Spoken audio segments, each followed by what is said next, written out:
Hey, do you know how to finish eating an elephant? That's what we're going to talk about today.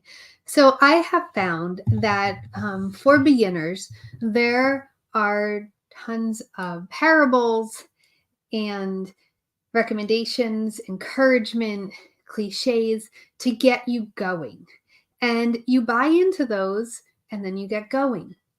But the trick isn't getting going, as amazing as that is. And if you have started on any kind of journey, a business or a weight loss journey, or maybe moving to a new part of the country, or whatever it is, if you've started on a journey, then congratulations that you took that first step. Because oftentimes people fail to take that first step and they sell themselves short. However, taking that first step, as scary and difficult as sometimes it seems, is really easy. Once you've taken that step, you think, why didn't I do this sooner? The real struggle comes in continuing to take steps, continuing to move forward, because, like that elephant that we're talking about, there is so much of it. And the first few bites may seem, oh, okay, I'm making some progress. And then after a while, you say, okay, I can see I chipped away a little bit over there. But then it gets tiring. You're doing it over and over again. You run out of steam. You run out of motivation. You wonder, why did I start doing this in the first place? Maybe I don't even like elephant. You get full, you get bored, you lose your energy and focus, and you start to question everything about it. And it's like that in everything from growing a garden, raising kids, building a business. Whatever you're doing takes that consistent moving forward.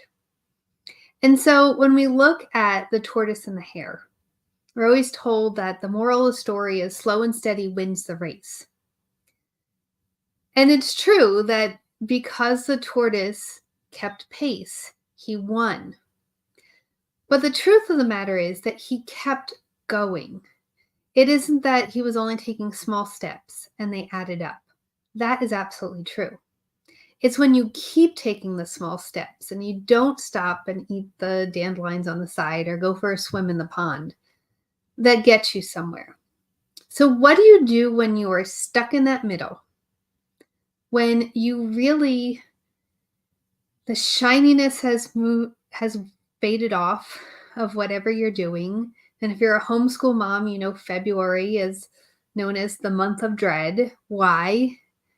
Because the school books aren't exciting anymore.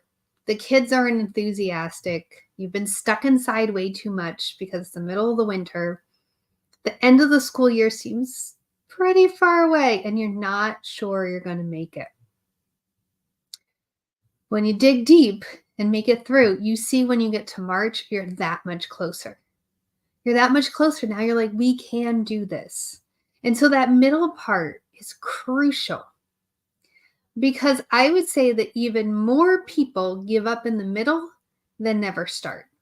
Now, it's sad that people don't start, but it's sadder when people have something amazing. They have something wonderful to offer to the world.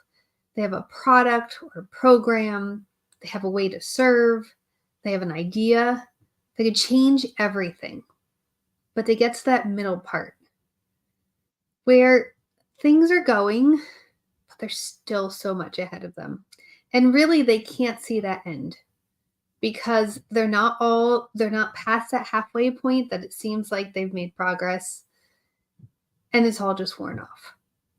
And so I'm going to give you 3 tips today for what to do when you get there, because we all get there.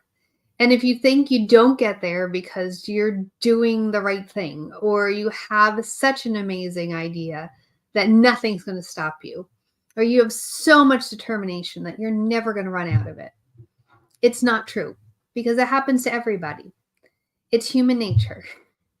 We get tired, we get bored, we get overwhelmed, and we think there has to be something new that's more exciting.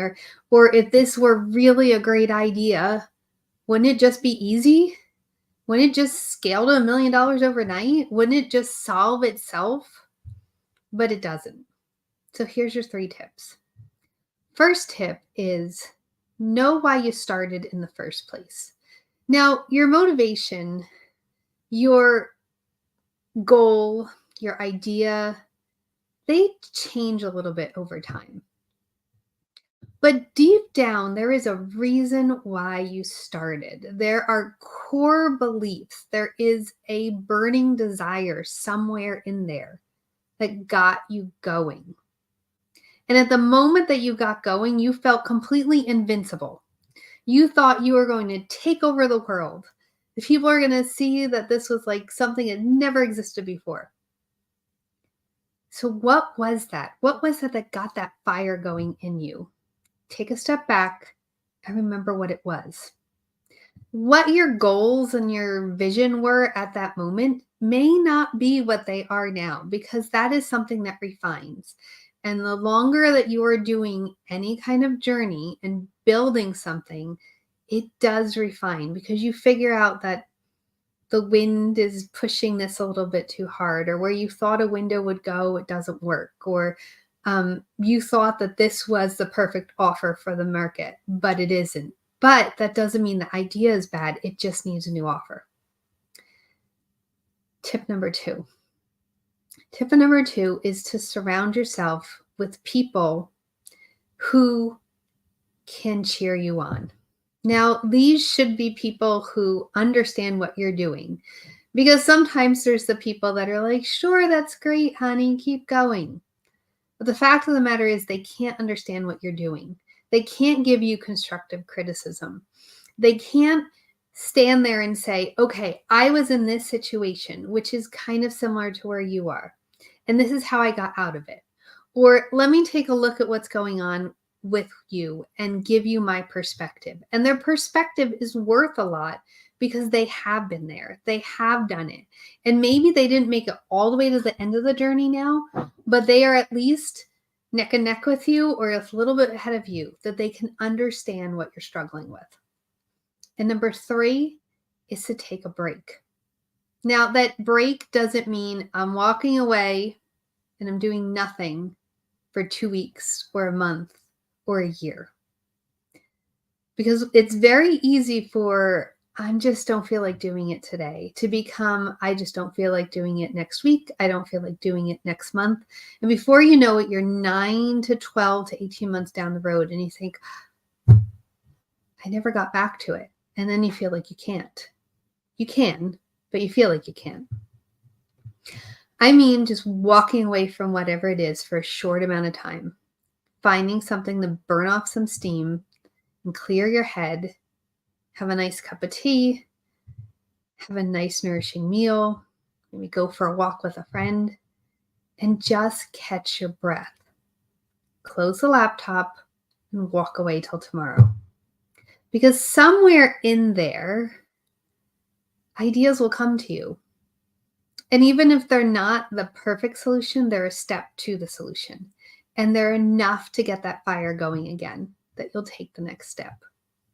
So if you are in that middle where you haven't completely reached your big, amazing, scary goal, but you're pretty far down the road and you're feeling a little tired, just remember, in 3 steps, you can keep going. And doing those 3 steps will get you 10,000 steps down the road. And then you can reevaluate again. And maybe that big, scary, awesome, amazing goal is going to get even bigger. But the most important part is that you didn't give up.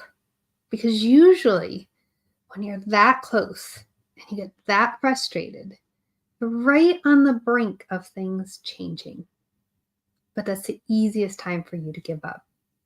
So if you are struggling with knowing what to do next, especially in your business, you have a funnel, you have a plan, but it just isn't working the way you want to, I'd like to invite you to DM me and let's have a chat and see what that next step could be. Let's take a step back together, talk about it, and see how you can make that next step and make it count.